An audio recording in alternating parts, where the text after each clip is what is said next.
حضرت عبداللہ بن ابی اوفا رضی اللہ عنہ روایت کرتے ہیں کہ جب رسول اللہ صلی اللہ علیہ وسلم رکوع سے اٹھتے تو قوم میں یہ دعا پڑھتے تھے: سمع اللہ لمن حمدا اللہم ربنا لک الحمد ملء السماوات وملء الارض وملء ما شئت من شیء بعد.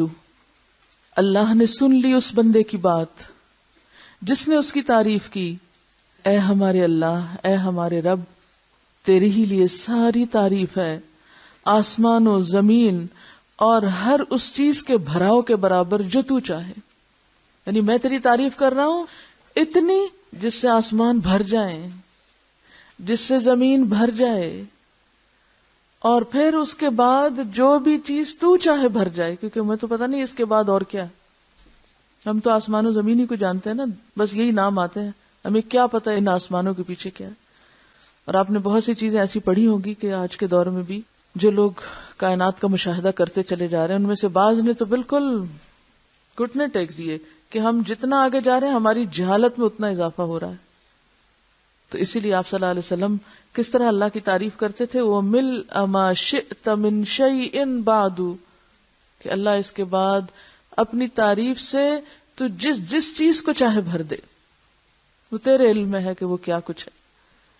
حضرت ابو سعید خدری رضی اللہ عنہ فرماتے ہیں کہ رسول اللہ صلی اللہ علیہ وسلم جب اپنا سر رکوع سے اٹھاتے تو یہ دعا پڑھتے تھے: ربنا لک الحمد ملء السماوات والارض وملء ما شئت من شیء بعد اہل الثناء والمجد احق ما قال العبد وكلنا لك عبد اللهم لا مانع لما اعطيت ولا معطي لما منعت ولا ينفع ذا الجد منك الجد. اے ہمارے پروردگار، ہر قسم کی تعریف صرف تیرے لیے ہے، آسمانوں اور زمین اور ہر اس چیز کے بھراؤ کے برابر، یعنی ہر وہ چیز بھر جائے جو تو چاہے، اور بندے نے جو تیری تعریف اور بزرگی کی وہ تیرے لائق ہے، وہ تجھے زیبا ہے. ہم سب تیرے ہی بندے ہیں. اے اللہ، کوئی روکنے والا نہیں اس چیز کو جو تو نے دی، اور کوئی دینے والا نہیں اس چیز کو جو تو نے روک دی، اور دولت مند کو دولت مندی تیرے عذاب سے نہیں بچا سکتی. کسی کی دولت اور دنیا کی نعمتیں اسے اللہ کے عذاب سے نہیں بچا سکتی. اللہ کو کسی کی دولت کی کوئی پرواہ نہیں. کس قدر خوبصورت الفاظ ہیں تعریف کے یہ، لیکن ہم اپنی لا علمی کی وجہ سے ان سے محروم ہیں. مجھے بھی تھوڑا ہی عرصہ پہلے، 2 سال پہلے، رمضان گزارنے کا اتفاق ہوا حرم میں. تو جو رات کے پچھلے پہر کی نماز ہوتی تھی اس میں دیکھتی تھی کہ رکوع پہ جاتے ہیں تو اٹھنے کا نام نہیں لیتے، سجدے میں جاتے ہیں تو دم گھٹنے لگتا، جان نکلنے لگتی، وہ سجدے سے سر نہ اٹھاتے. قومے میں کھڑے ہوتے تو دوبارہ لگتا بھول گئے ہیں نیچے جانا. تو میں کہتی تھی اتنا کیا پڑھتے ہیں. اس کے بعد مجھے تجسس ہوا اور یہ دعائیں پھر میں نے یاد کی. زندگی ایسے ہی گزر گئی، توجہ ہی نہیں کی اس طرف. ٹھیک ہے، فرض نمازوں میں یہ سب کچھ، اور خصوصاً جب لوگوں کو نماز پڑھائی جا رہی ہو اس وقت یہ سب کچھ نہیں ہو سکتا، اور نہ کرنا بھی چاہیے، کیونکہ یہ تو تنہائی میں نفل نماز میں اللہ کے ساتھ الگ ہو کر یا آخری رات کی نماز میں یہ راز و نیاز ہو سکتے ہیں. کہ لوگوں کو تو طویل نماز پڑھانے سے منع کیا گیا نا، لیکن خود تو کبھی کسی وقت کرنا ہی چاہیے. رسول اللہ صلی اللہ علیہ وسلم قوم میں فرماتے: اللہم لک الحمد ملء السماء وملء الارض وملء ما شئت من شیء بعد اللہم طہرنی بالثلج والبرد والماء البارد اللہم طہرنی من الذنوب والخطایا کما ينقى الثوب الابيض من الوسخ. اے اللہ، تیرے ہی لیے ساری تعریف ہے، آسمانوں اور زمین اور ہر اس چیز کے بھراؤ کے برابر جو تو چاہے، جو تجھے پسند ہو. اے اللہ، مجھے برف، اولے اور ٹھنڈے پانی سے پاک کر دے.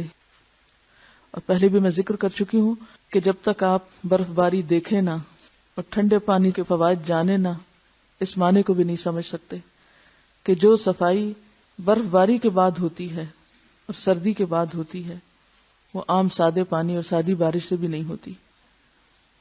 اے اللہ، مجھے گناہوں اور خطاؤں سے ایسا پاک کر دے جس طرح سفید کپڑا میل کچیل سے صاف کیا جاتا ہے، بالکل سپاٹلیس وائٹ. بہت سے لوگوں کو قومے کا پتہ نہیں کہ وہ کیا ہوتا ہے. واضح ہو کہ رکوع کے بعد اطمینان سے سیدھا کھڑے ہونے کو قومہ کہتے ہیں. قومہ کا مطلب ہی کھڑا ہونا ہے. اور جو لوگ ہل جل کے نماز پڑھے، رکوع میں گئے اور ہلتے ہلتے اوپر، یعنی سمع اللہ لمن حمدہ نیچے سے اوپر جاتے ہوئے کی اور ربنا ولک الحمد سجدے میں جاتے ہوئے کی، انہوں نے کیا قومہ کرنا ہے؟ یہ دعائیں کہاں پڑھنے کی ہیں؟ جب آپ بالکل ساکت کھڑے ہو جائیں، رکوع کے بعد پڑھ کے پھر اطمینان سے سجدے میں جائیں. عام طور پر ہماری نماز کہتی ہے رکوع سے اٹھے سمع اللہ لمن حمدہ ربنا ولک الحمد، ایک سیکنڈ نہیں ٹکتے، ساتھ ہی اوپر ہوئے اور نیچے گئے، ختم نماز. رسول اللہ صلی اللہ علیہ وسلم رکوع سے سر اٹھا کر سیدھے کھڑے ہو کر بڑے اطمینان سے قومے کی دعا پڑھتے. حضرت براء رضی اللہ عنہ سے روایت ہے کہ رسول اللہ صلی اللہ علیہ وسلم کا رکوع اور سجدہ اور 2 سجدوں کے درمیان بیٹھنا اور رکوع سے اٹھ کر قومہ میں کھڑا ہونا برابر ہوتا تھا سوائے قیام کے. یعنی قیام ضرور طویل ہوتا تھا، لیکن سجدہ اور 2 سجدوں کے درمیان بیٹھنے کا وقفہ اور اسی طرح رکوع اور رکوع کے بعد کھڑے ہونے کا جو ٹائم پیریڈ ہے وہ برابر ہوتا تھا. ہاں، قیام لمبا ہوتا تھا. یعنی اس سے آپ اندازہ لگا سکتے ہیں کہ آپ کتنی دیر ان ارکان کے بیچ میں بھی سکوت اختیار کرتے تھے، ٹھہراؤ اختیار کرتے تھے، ذکر کیا کرتے تھے. سوائے قیام کے اور تشہد کے، یعنی تشہد کا جو اتحیات ہوتا تھا وہ طویل ہوتا تھا اور قیام طویل ہوتا تھا. باقی رکوع اور رکوع کے بعد کھڑے ہونا، سجدے اور سجدوں کے بیچ میں بیٹھنا، یہ برابر ہوتا تھا. یعنی یہ 4 چیزیں رکوع، سجدہ، جلسہ اور قومہ طوالت میں تقریباً برابر ہوتی تھی. بعض اوقات آپ صلی اللہ علیہ وسلم کا قومہ بہت لمبا ہوتا تھا. حضرت انس کہتے ہیں نبی کرم صلی اللہ علیہ وسلم اس قدر لمبا قومہ کرتے کہ کہنے والا کہتا کہ آپ بھول گئے ہیں. صحیح مسلم کی روایت. کیا بھول گئے؟ آپ بھول گئے سجدے میں جانا. یہ اسی وقت ہو سکتا ہے کہ ایک بندہ رکوع سے سر اٹھا کے یہ ساری دعائیں پڑھے اور اپنے رب کی تعریف کر رہا ہو، اور اگر آپ 1 دفعہ سے 2 دفعہ ایک دعا پڑھ لیں یا 3 دفعہ پڑھ لیں تو آپ دیکھیں کہ کتنا طویل ہو سکتا ہے.